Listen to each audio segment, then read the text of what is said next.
Otak kita sebagai antena penerima. Nah, apa itu? Di alam semesta yang tidak terbatas ini, ada begitu banyak gelombang dan frekuensi yang memancar. Gelombang ini memancar pada frekuensi yang berbeda-beda. Nah, kalau kita bisa melihat, itu seperti jaring nanti. Seolah-olah seperti jaring atau seperti jaring laba-laba, atau mungkin lebih kompleks lagi. Ini gelombang dan frekuensi ini, gelombang yang mengalir pada frekuensi tertentu ini, merambat pada frekuensi tertentu ini, mengisi semua ruang, tidak ada yang tidak terisi. Nah, untungnya kita tidak dapat melihat. Gelombang ini tidak bisa kita lihat. Kalau gelombang dapat dilihat, ini luar biasa, menyakitkan. Nah, karena gelombang ini hanya bisa dilihat dengan alat-alat tertentu. Kemudian di alam semesta ini memancar begitu banyak getaran. Nah, contohnya aja seperti gelombang televisi. Kita bisa pilih kan gelombang yang mana. Kalau di televisi kita bisa pilih dengan tuning atau menentukan gelombang.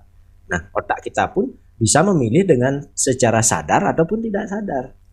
Nah, orang-orang yang sudah terlatih ini dapat menangkap siaran tanpa batas.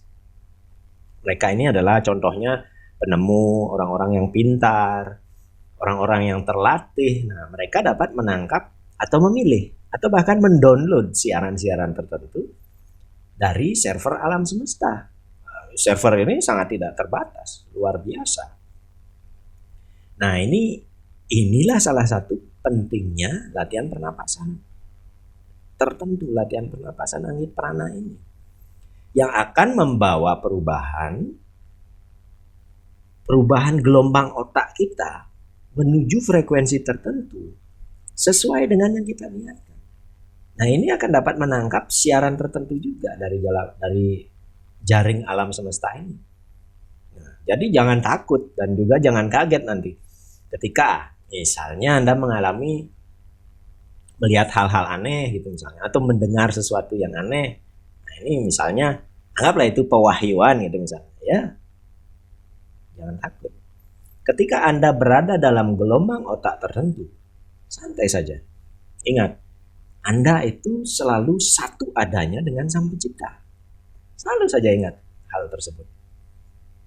Nah, ketika oksigen di dalam tubuh kita memiliki kadar yang tinggi, saturasinya tinggi, ini dapat membuat sel-sel penyakit ya, contohnya sel-sel kanker ini tidak dapat tumbuh.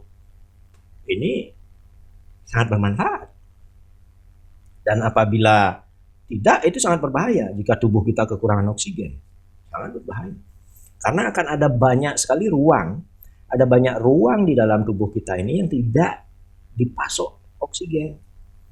Nah, hal ini yang menyebabkan beberapa sel-sel penyakit ini bisa berkembang dengan bebas. Dan ini dapat melemahkan tubuh kita.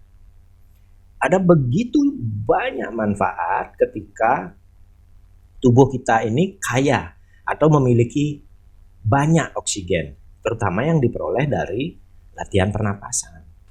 Nah, seperti itu.